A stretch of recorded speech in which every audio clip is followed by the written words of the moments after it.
ಕಾಂಗ್ರೆಸ್ ವಿಧಾನ ಪರಿಷತ್ ತನ್ನ ರಾಜಕೀಯ ಮೇಲಾಟಕ್ಕೆ ಬಳಸುತ್ತಿರುವುದನ್ನು ವಿಧಾನ ಪರಿಷತ್ ಸದಸ್ಯ ಪ್ರತಾಪ್ ಸಿಂಹ ನಾಯಕ್ ಖಂಡನೆ ವ್ಯಕ್ತಪಡಿಸಿದ್ದಾರೆ। ಈ ಕುರಿತು ಮಂಗಳೂರಲ್ಲಿ ಮಾಧ್ಯಮಗೋಷ್ಠಿಯಲ್ಲಿ ಮಾತನಾಡಿದ ಅವರು, ಸಭಾಪತಿ ಆಯ್ಕೆ, ಗೋಹತ್ಯೆ ಮಸೂದೆಯನ್ನ ಅಂಗೀಕಾರ ಹಾಗೂ ರಾಜ್ಯಪಾಲರ ವಂದನಾ ನಿರ್ಣಯ ಮಂಡಿಸುವಾಗ ವಿಧಾನ ಪರಿಷತ್ನಲ್ಲಿ ಕಾಂಗ್ರೆಸ್ ನಾಯಕರು ಗದ್ದಲ ಎಬ್ಬಿಸುವ ಮೂಲಕ ರಾಜಕೀಯ ದೊಂಬರಾಟ ಮಾಡಿದೆ।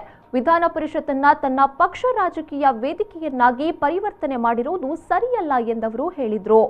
ಅಲ್ಲಿ ಮಾತನಾಡುವುದಕ್ಕೆ ಅವಕಾಶ ಇಲ್ಲದಂತಹ ರೀತಿಯ ಚರ್ಚೆ ಮಂಥನಕ್ಕೆ ಅವಕಾಶ ಇಲ್ಲದಂತಹ ರೀತಿಯಲ್ಲಿ ಸಂಸದೀಯ ನಡವಳಿಕೆಗೆ ವಿರುದ್ಧವಾಗಿ ಮತ್ತು ಆ ಪರಿಷತ್ತಿನ ಏನು ಮೌಲ್ಯಗಳಿದ್ದಾವೆ, ಏನು ಬಹಳ ಕಷ್ಟಪಟ್ಟು ಅದಕ್ಕೊಂದು ರೂಪವನ್ನು ಕೊಟ್ಟಿದ್ದಾರೆ, ಅದಕ್ಕೆ ವಿರುದ್ಧವಾಗಿ ತನ್ನ ರಾಜಕೀಯದ ಮೇಲಾಟಕ್ಕೆ ಕಾಂಗ್ರೆಸ್ ವಿಧಾನ ಪರಿಷತ್ತಿನ ವೇದಿಕೆಯನ್ನು ಉಪಯೋಗಿಸ್ತಾ ಇರುವಂಥದ್ದು ಅತ್ಯಂತ ವಿಷಾದಕರ ಸಂಗತಿ।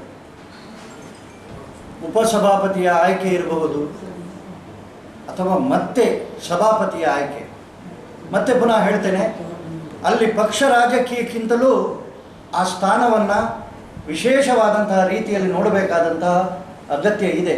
ಯಾಕೆಂದರೆ ಬಹುಶಃ ಒಬ್ಬ ಹೊಸ ಸಭಾಪತಿ ಆಯ್ಕೆ ಆಗುವಾಗ ಅಂತಹ ಸಂದರ್ಭದಲ್ಲಿಯೂ ಕೂಡ ತನ್ನ ಪಕ್ಷದ ನಿಲುವನ್ನು ಅಥವಾ ಹಠವನ್ನು ಸಾಧಿಸುವುದಕ್ಕೆ ಸಾಮಾನ್ಯವಾಗಿ ಸರ್ವಾನುಮತದಿಂದ ಆಯ್ಕೆ ಆಗಬೇಕು ಅಂತ ಹೇಳುವಂಥದ್ದು ಅಭಿಪ್ರಾಯ ಇದ್ದರೂ ಕೂಡ ಚುನಾವಣೆ ಆದರೆ ಆಕ್ಷೇಪ ಇಲ್ಲ। ಆದರೆ ಆ ಚುನಾವಣೆಯ ಇಡೀ ಪ್ರಕ್ರಿಯೆಯಲ್ಲಿ ಕಾಂಗ್ರೆಸ್ ನಡೆದುಕೊಂಡಂತಹ ರೀತಿ, ಇನ್ನು ರಾಜ್ಯದಲ್ಲಿ ಗೋಹತ್ಯೆ ಮಸೂದೆ ಜಾರಿಗೊಳಿಸುವ ಉದ್ದೇಶವನ್ನ ಸರ್ಕಾರ ಮನವರಿಕೆ ಮಾಡಲು ವಿಧಾನ ಪರಿಷತ್ನಲ್ಲಿ ಸಿದ್ಧವಿತ್ತು। ಆದರೆ ಅದಕ್ಕೂ ಕೂಡ ಗದ್ದಲ ಉಂಟು ಮಾಡುವ ಮೂಲಕ ಧ್ವನಿ ಮತದ ಮೂಲಕ ಅಂಗೀಕಾರ ಮಾಡಲಾಗಿದೆ ಎಂದವರು ತಿಳಿಸಿದರು। ಗೋಹತ್ಯಾ ನಿಷೇಧದ ಮಸೂದೆಯ ಅದು ಒಂದೇ ಇಶ್ಯೂ ಅಂತೇಳಿ ಅಲ್ಲ, ಯಾವುದೇ ಇಶ್ಯೂ ಬಂದರೂ ಕೂಡ ಅದು ರಾಜ್ಯಪಾಲರ ವಂದನಾ ನಿರ್ಣಯ ಇರಬಹುದು, ಅಂತಹ ಸಂದರ್ಭದಲ್ಲಿಯೂ ಕೂಡ ಸರಕಾರಕ್ಕೆ ಅಥವಾ ನಮ್ಮಂತಹ ಹೊಸ ಸದಸ್ಯರಿಗೆ ಅಥವಾ ಆಡಳಿತ ಪಕ್ಷಕ್ಕೆ ಮಾತನಾಡುವಂತಹ ಅವಕಾಶ ಕೊಡದ ರೀತಿಯಲ್ಲಿ ಅಲ್ಲಿ ಸುಮ್ಮನೆ ಗದ್ದಲವನ್ನೇ ಮಾಡ್ತಾ ಇದ್ದದ್ದು। ಅವರ ಮಾತುಗಳು ಮುಗಿದ ನಂತರ